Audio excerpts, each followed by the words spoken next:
ಇವಾಗ ಈ ಸೀಡ್ಸ್ನೆಲ್ಲ ಏನು ಮಾಡ್ತಿದ್ದೀನಿ ಅಂದರೆ ಈ ಥರ ಹೆಸರು ಬರೆದಿದ್ದೀನಿ.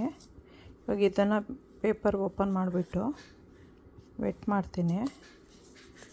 ವೆಟ್ ಮಾಡಿಬಿಟ್ಟು ಸೀಡ್ಸ್ ಅದಕ್ಕೆ ಹಾಕ್ತೀನಿ. ಅದು ವೆಟ್ ಆಗಬೇಕು.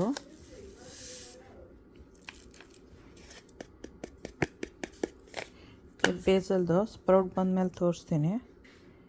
ಈ ಥರ ಆದಮೇಲೆ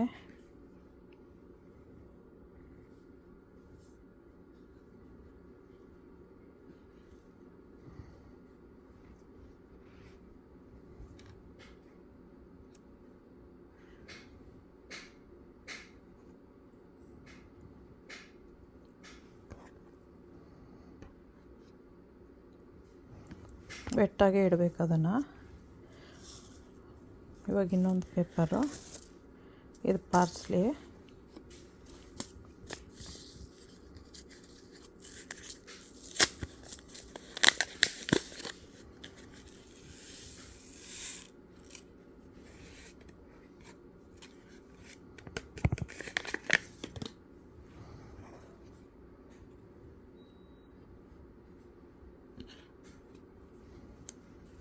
ಯಾವುದೇ ಸೀಡು ಅಂತ ಗೊತ್ತಾಗೋಕ್ಕೆ ಇವಾಗ ಇದಕ್ಕೆ ಪೆಪ್ಪರ್ ಹಾಕ್ತಾಯಿದ್ದೀನಿ.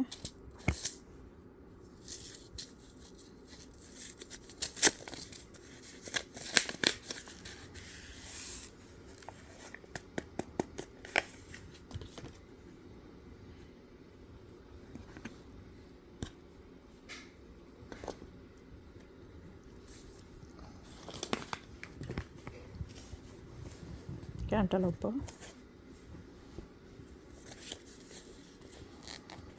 ಸೀಡ್ಸ್ ಎಲ್ಲ ಸ್ವಲ್ಪ ವೆಟ್ಟಾದಮೇಲೆ 1 or 2 hours ಆದಮೇಲೆ ಅದು ಸ್ಪ್ರೌಟ್ ಆಗೋಕ್ಕೆ ಸ್ಪ್ರೌಟಿಂಗ್ದ್ರಲ್ಲಿ ಹಾಕ್ತೀನಿ.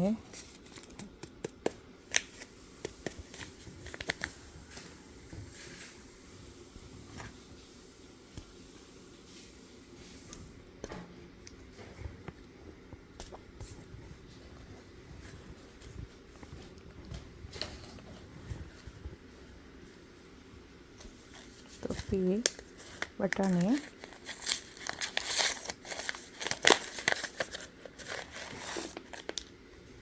ಎಲ್ಲ ಬ್ಲ್ಯಾಕ್ ಐಡ್ ಪೀದು,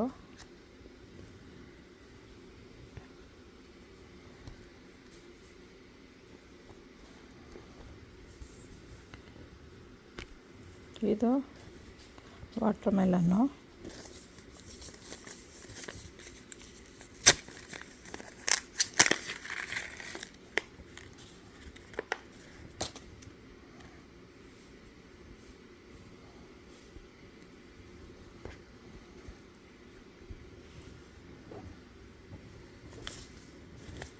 ಡೇರಾ ಅಂತಾರಲ್ಲ ಆ ಥರ ಇದೆ. ಇದು ಸ್ವಲ್ಪ ಸೀಡು ಜಾಸ್ತಿ ಇದೆ.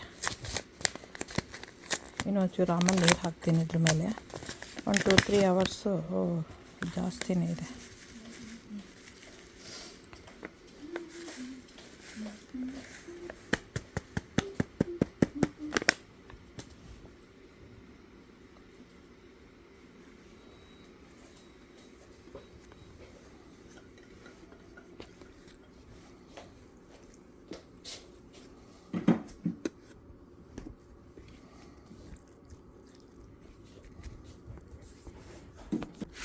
ಇವಾಗ ಸನ್ಫ್ಲವರ್ ಸೀಡ್ಸು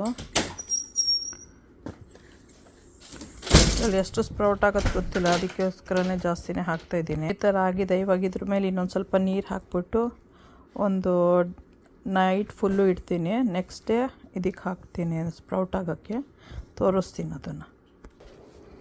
ಈ ಥರ ಹಾಕ್ಬಿಟ್ಟು ಸ್ವಲ್ಪ ಕತ್ಲಿರೋ ಜಾಗದಲ್ಲಿ ಇಡ್ತಾಯಿದ್ದೀನಿ. ಆಮೇಲೆ ಸ್ವಲ್ಪ ಡಾರ್ಕು ಜಾಸ್ತಿ ಇಲ್ಲ. ಆಮೇಲೆ ಇದು ಸ್ಪ್ರೌಟಿಂದು ಎಲ್ಲದು ಸ್ಪ್ರೌಟ್ ಮಾಡ್ತೀವಲ್ಲ ಅದರಲ್ಲೇ ಹಾಕ್ತೀನಿ. ಅದರಲ್ಲಿ ಏನು ಸ್ಪ್ರೌಟ್ ಬರುತ್ತೋ ಅದನ್ನು ಆಮೇಲೆ ಸಾಯಿಲ್ಗೆ ಹಾಕ್ತೀವಿ.